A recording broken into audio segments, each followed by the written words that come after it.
என்பது நமக்கு ஒவ்வொரு நாளும் சிக்கல்களை கொடுத்துருக்கு, ஒவ்வொரு நாளும் ஆக்சிடென்ட் ஆகிட்டு இருக்கு. கடல் சூழலையே மாற்று. பொதுவாக கடலுக்கு ஒரு சூழல் இருக்கு, அந்த சூழலையே இந்த போக்குவரத்து மாற்று.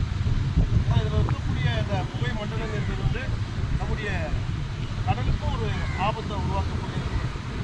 நாம் காலையில் விடிய காலையில் 2 மணிக்கு 3 மணிக்கு 4 மணிக்கெல்லாம் நம்ம மீன் பிடிப்பதற்காக கடலுக்கு போவோம். அந்த நேரங்களில் இந்த ரோட்டில் நம்ம தாண்டுவதற்கு கூட பெரிய பிரச்சனையாக இருக்குது. நம்ம முன்னோர்கள் ரொம்ப தெளிவாகவே இருந்தாங்க. நமக்கு அதனால தான் நமக்கு ரோடுக்கு மேற்க நமக்கு வீடு வேண்டாம், நாங்கள் கடற்கரையிலே இருக்கிறோம், நாங்கள் கடலை பார்த்து நீஞ்சி இருக்கக்கூடிய ஒரு தொழில் செய்யக்கூடியதும், அதனால் கடற்கரையிலே இருக்கிறோன்னு அவங்க தீர்க்க தரிசனம் கூட இருந்தாங்க. அதை ஏன்டா அவங்க அப்படி இல்லாமல் இருந்தாங்க, நாமளும் அப்படி பொது நீரோட்டத்தில் கலந்துருக்கலாமே, ஏன் கலக்காமல் நம்ம பெரியவங்களாம் விட்டாங்கன்னு பார்த்தா அதை யோசித்து பார்க்கும்போது இந்த காலகட்டத்திலே நமக்கு இவ்வளோ பெரிய நெருக்கடினா அந்த நேரங்களில் உண்மையிலே விவரம் இல்லாத ஒரு சமூகமாக இருந்தோம். அந்த நேரம் பெரிய சிக்கல்களை சந்திச்சிருப்போம். அதனால நம்ம கடற்கரைக்குள்ளேயே நம்ம மக்கள் இருக்கணும்னு நினச்சாங்க. நாம் நினச்சிருந்தா இந்த இடங்கள்லாம் நமக்கான இடமா மாறி இருக்கும்.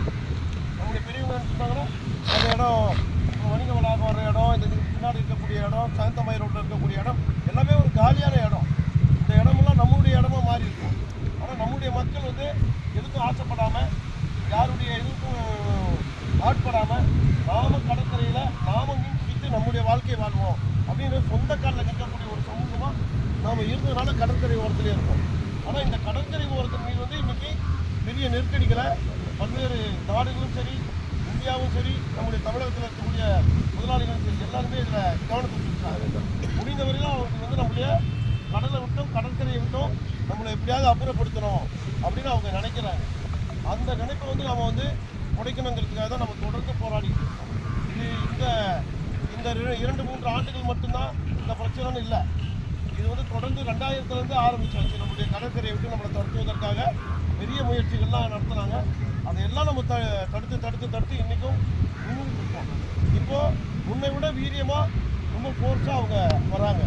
அவங்கக்கிட்ட இருந்து ஒரே ஒரு ஆயுதம் எதுனா காவல்துறையை கையில் வச்சுக்கிட்டு நம்மளை எப்படியாவது வெளியேற்றணும்னு நினைக்கிறாங்க. நாம் அப்படிலாம் வெளியேற முடியாது. நம்ம தொடர்ந்து சொல்லிட்டு இருக்கோம். இந்த சூழ்நிலையில் தான் கடந்த கூட்டம் நம்ம பல தீர்மானங்களை போட்டோம். அந்த தீர்மானத்தின் அடிப்படையில் நம்ம முதல் கட்டமாக, அதாவது நம்ம அரசியல் கட்சி தலைவர்களை சந்திப்பது, எம்எல்ஏக்களை சந்திப்பதெல்லாம் நம்ம முடிவு பண்ணி வச்சுருக்கோம்.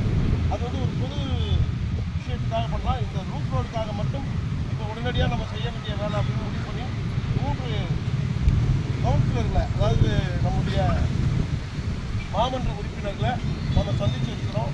125வது வட்ட மாமன்ற உறுப்பினர் ரேவதி அவர்களை நம்ம சந்தித்து நம்முடைய விஷயத்தை எடுத்து சொல்லியிருக்கிறோம். 126வது மாமன்ற உறுப்பினர் அமிர்தவர்ஷினியை பார்த்து அவங்கக்கிட்டே நம்முடைய கருத்துக்களெல்லாம் எடுத்து சொல்லியிருக்கிறோம். அதே மாதிரி 171வது மாமன்ற உறுப்பினர் முரளி கீதா அவங்களையும் நம்ம சந்தித்து விஷயத்தெல்லாம் எடுத்து சொல்லியிருக்கிறோம். இந்த 3 பேருமே நீங்கள் கடற்கரை ஓரத்தில் இருக்கக்கூடிய எங்களுடைய மீனவ மக்களுடைய வாக்குகளை வாங்கி நீங்கள் மாமன்ற உறுப்பினராக இருக்கீங்க. அடுத்தது வரப்போகிற சூழலில் எங்களுக்கு நீங்கள் எந்த அளவுக்கு ஒத்துழைப்பாக இருப்பீங்களோ அதை அடுத்து தான் உங்களுடைய வாழ்க்கைங்கிறத நம்ம அவங்களுக்கு புரிய வச்சுட்டு வந்திருக்கோம். ஆனால் அந்த 3 கவுன்சிலர்களுமே என்ன சொல்கிறாங்கன்னா, நாங்கள் உங்களோட இருப்போம், உங்களுடைய கடல் சூழலும் கடற்கரை சூழலும் மீனவ மக்களுடைய வாழ்க்கையும் வாழ்வாதாரமும் எங்களுக்கு தெளிவாக தெரியும்.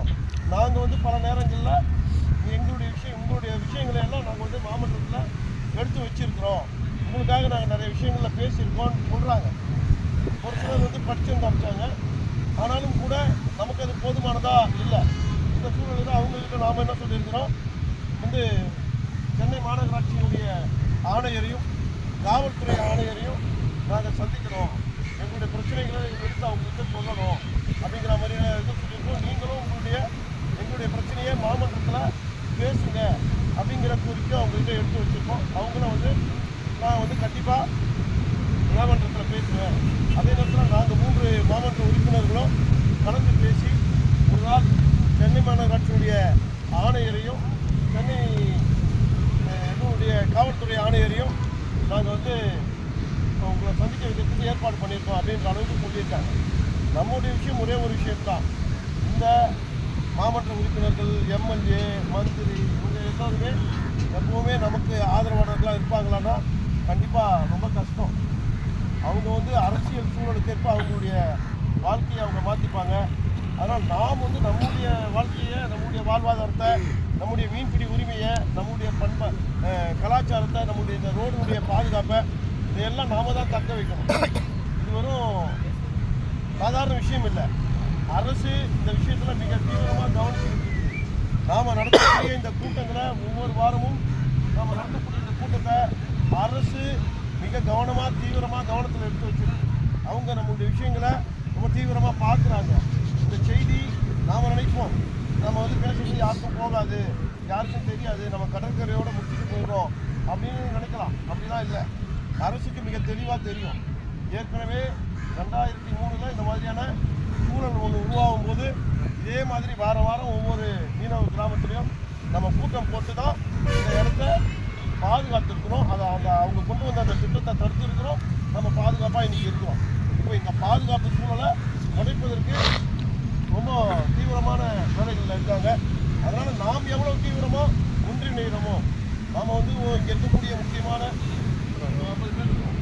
இந்த 50 பேருடைய ஒவ்வொருத்தருமே ஒவ்வொரு ஊருக்குள்ளே தொடர்பில் இருக்கக்கூடியவங்க தான். இந்த 50 பேருமே ஒவ்வொரு கிராமத்துக்குள்ளேயும் ஒவ்வொருத்தருக்கும் எல்லோரோடும் தொடர்பு இருக்கக்கூடிய ஆட்கள் தான். ஸோ நாம் நினச்சா ஒரு பெரிய கூட்டமாக மாற முடியும். அதை மாற்றுவதற்காக தான் இந்த ஆலோசனை கூட்டம். ஏன்னா நம்ம வெறும் 50 பேரோட பேசிட்டு போயிட்டா நம்ம அரசோட மோத முடியுமா, அரசுக்கிட்ட ஜெயிக்க முடியுமானா கண்டிப்பாக முடியாது.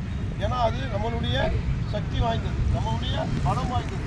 ஏன்னா அதனுடைய அரசு அதிகாரம் என்பது எல்லாத்தையுமே சாதாரணமாக அப்படி தவிர்க்க முடியல. ஒரு செகண்டில் அது தொடச்சிட்டு தூக்கி போட்டு போகுது. அப்போது நாம் வந்து எவ்வளோ பலமாக இருக்கிறோம். அவங்க வந்து பொதுவாக எல்லோருக்கும்